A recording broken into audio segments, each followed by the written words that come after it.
Shalom, peuple de Dieu, je sais que nous sommes bénis ce soir, nous sommes bénis, toujours par la présence de Dieu. Et je vous invite encore à suivre cette vidéo. Vous qui allez suivre, vous qui allez recevoir cette vidéo, que le Dieu de mon Père vous bénisse de là où vous êtes. Bien, toujours dans le programme, je sais que nous sommes tous bénis par la grâce de Dieu.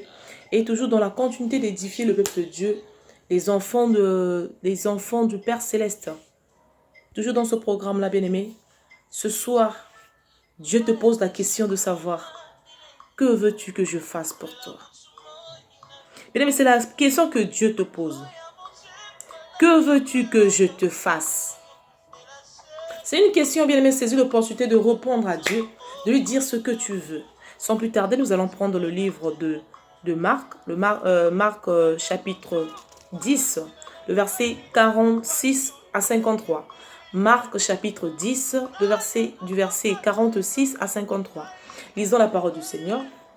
Ils arrivèrent à Jéricho et lorsque Jésus en sortit avec ses disciples et une assez grande foule, le fils de Timée, Bartimée, mendiant aveugle, était assis au bord du chemin.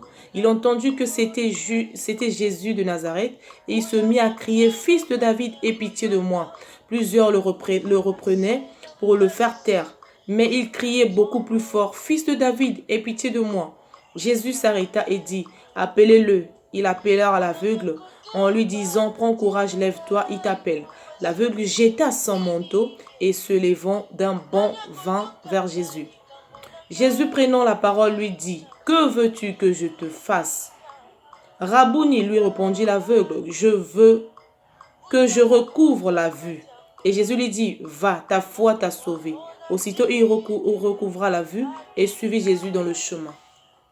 Parole du Seigneur. Bien aimés, nous avons tous écouté la parole et nous connaissons tous bien cette parole.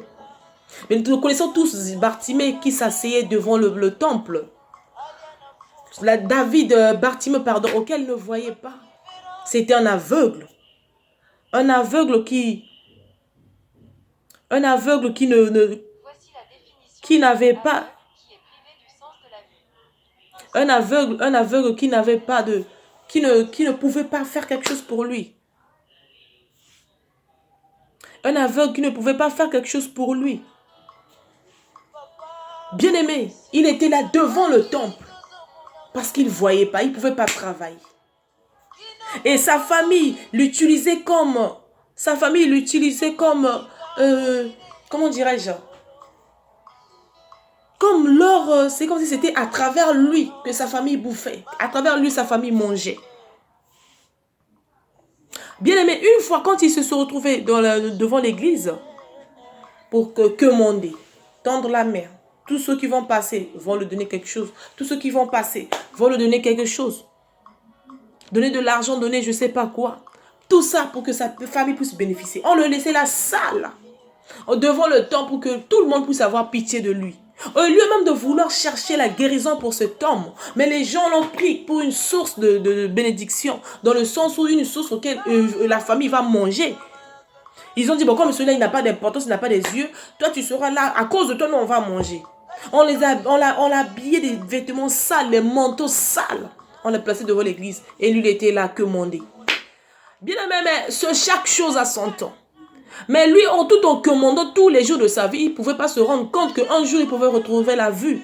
Il ne pouvait pas se rendre compte, savoir que non, un jour, moi aussi, j'aurai de l'espoir, donc je pourrai voir. Mais ce jour, lorsque ce jour est arrivé, la Bible nous dit, Jésus passait par là.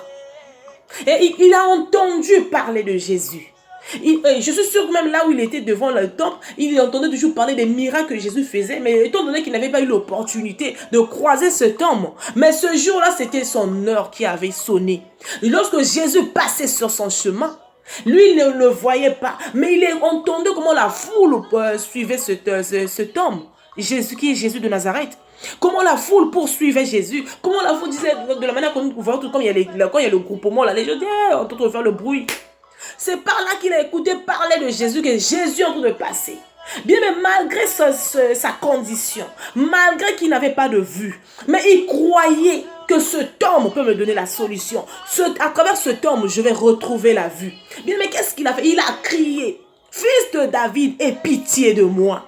Bien, mais pendant ce temps qu'il était en train de crier, bien, mais les gens qui étaient tout autour de Jésus, ceux qui poursuivaient Jésus, les disciples, bien, mais tout le monde, bien, les gens qui étaient là, ils étaient là en train de l'étouffer. Tais-toi, ne parle pas. Ferme ta bouche, qu'est-ce que tu racontes là? Toi aussi, tu vois. Malgré qu'il avait... Les gens, au lieu d'avoir même souci de lui, de le présenter devant Jésus. Regarde, cet homme a besoin... Mais les gens étaient là autour de l'étouffer. C'est comme toi, bien-aimé. Tu peux avoir un problème, tu peux avoir un souci auquel tu cries au secours. Mais il y a des gens qui t'étouffent. Il y a des gens qui te mettent des barricades sur le chemin. Des blocages pour ne pas que tu puisses voir la lumière. Pour ne pas que tu puisses voir le bonheur. Pour ne pas que tu puisses voir ta solution, la solution à ton problème. Mais combien de personnes t'ont combattu? Combien de personnes ont bloqué? Ils savaient que non, à travers ce chemin, si tu vas déposer ce papier ici, si tu vas voir ce tombe bien aimé, tu vas trouver la solution. Mais combien de personnes ont eu à mettre des barricages? Parce qu'ils savaient que non, si ce petit est tellement qu'il est intelligent, la fille elle est tellement qu'elle est intelligente, si elle croise avec ce monsieur, si elle croise avec ce chef, du coup automatiquement à travers comment dirais-je, ce jeune va briller. Combien de personnes ont mis des bâtons sur ta route? Combien de personnes, bien aimées? Mais malgré ça, cela n'avait pas découragé Bartimée. Malgré qu'on le reprenait, on l'arrêtait, ne crie pas, ne fais pas du bruit. Ah, toi, tais-toi, qu'est-ce que tu entends aussi? Qu'est-ce que tu veux? Malgré qu'on criait sur lui, on le reprimandait, bien aimé, mais il s'était pas arrêté. Malgré qu'il ne voyait pas, il ne s'était pas arrêté. Je suis sûr qu'il s'était même mis debout, en train de vouloir, même s'il tombait, avec son aveuglement, il était là chercher. Fils de David, aie pitié de moi. Peut-être combien il a pris, je ne sais pas combien de minutes qu'il avait pris pour que le Seigneur puisse l'écouter. Mais étant donné que c'était son jour, il fallait que le Dieu puisse l'écouter. Mais n'abandonne pas. Lorsque tu cherches, on te ferme les portes. Partout tu vas, on te bloque. Tu vas aller voir le chef intel, on te bloque pour ne pas que tu rentres. Parce que c'est que lorsque tu rentres, tu rencontres le chef, vu ton projet, on va automatiquement te donner la solution et tu vas t'épanouir. Les gens, combien de personnes ont bloqué ton épanouissement? Mais combien de personnes t'ont bloqué? On voulait même t'ont interdit même les informations qui peuvent t'aider. Combien de personnes dans ce monde-ci, dans le monde de la sorcellerie, t'ont bloqué la vie parce qu'ils savent que non, toi si on te laisse, tu vas briller. Toi si on te laisse, tu vas régner. Toi si on te laisse, tu vas impacter le monde. Combien de personnes, bien-aimés? Mais ça n'avait pas empêché Bartimée. Et pourtant, lui, il n'avait pas de vue. Mais toi, tu as la vue. Mais ne t'arrête pas. Même si tu rencontres des blocages, lorsque tu rencontres les murailles de Jéricho devant toi, même si c'est la mer rouge qui se présente, ne t'arrête pas, fonce, comme Bartimée. Au final, tu auras ta solution. Bien, Bartimée, le fait, malgré que les gens l'arrêtaient, l'ont péché. Il avait dit, moi, je dois toujours, ce Dieu doit écouter ma voix. Jésus doit écouter ma voix. Il a fini par crier, fils de David, aie pitié de moi. Comme c'était son heure qui avait sonné. Comme c'était ce jour-là que Dieu avait dit, c'était le jour de sa délivrance. C'était ce jour-là que Dieu avait destiné pour lui. Voilà pourquoi Jésus avait écouté sa voix. Et qu'est-ce que Dieu fait? Il dit, laissez-le venir.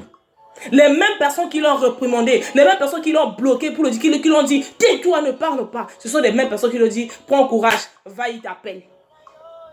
Et qu'est-ce que Bartimée fait? Bartimée se présente. Marie qui ne voyait pas. Bartimée se présente devant Jésus. Et il se présente. Jésus lui demande, que veux-tu que je fasse? Que veux-tu que je te fasse? Bien aimé, c'est la question que Dieu te pose ce soir. Que veux-tu que Dieu te fasse? Ce que tu veux, c'est ce que tu diras à Dieu. Ce soir, bien aimé, lève-toi, commence à prier. Bien aimé, commence à dire à Dieu ce que tu veux qu'il fasse de toi. Et c'est ce qui va s'accomplir. Qu'est-ce que Bartimée a dit? Il a dit que je retrouve la vue. Jésus, qu'est-ce qu'il a dit? Ta foi t'a sauvé. Bien aimé, on dit la foi. Ça veut dire, la foi vient de ce qu'on entend. Et ce qu'on entend vient de la parole de Dieu. Lorsque tu crois déjà à la parole de Dieu, et même si peu importe tu ne vois pas la personne n'est pas avec toi. Là où tu me suis, tu as les problèmes. Si tu peux croire juste que non, à travers cette exhortation, bien aimé, Dieu va me visiter, je vais avoir la solution à mon problème. Bien aimé, cela te sera accompli de la même manière que tu as pensé. Dieu l'a dit, Jésus l'a dit, va, ta foi t'a sauvé. Ta foi t'a sauvé. La Bible nous dit, Bartimée a retrouvé la vue. Bien, mais il est temps, Dieu te pose la question. Que veux-tu qu'il fasse de toi? Ne regarde pas ceux qui te freinent. Ne regarde pas ceux qui se servent comme tes obstacles. Ne regarde pas ceux qui se servent de toi, ceux qui bloquent ton chemin, ceux qui ne veulent pas que tu t'épanouisses. Ne regarde pas cela. Dieu est avec toi. Il te pose la question. Réponds-le. Il va te bénir. Réponds-le. Tu vas trouver la solution comme Bartimée. Réponds Dieu. Tu auras ta solution qui t'attend. Il y a ta solution qui est là. Mais la question là, c'est ce que tu dois répondre avec vivace, avec la foi, avec certitude, avec conviction que tu verras ce que tu demandes. Que le Seigneur vous bénisse. Soyez tous bénis. Soyez tous bénis, bien-aimés. Que le Seigneur vous bénisse. Nous allons prier.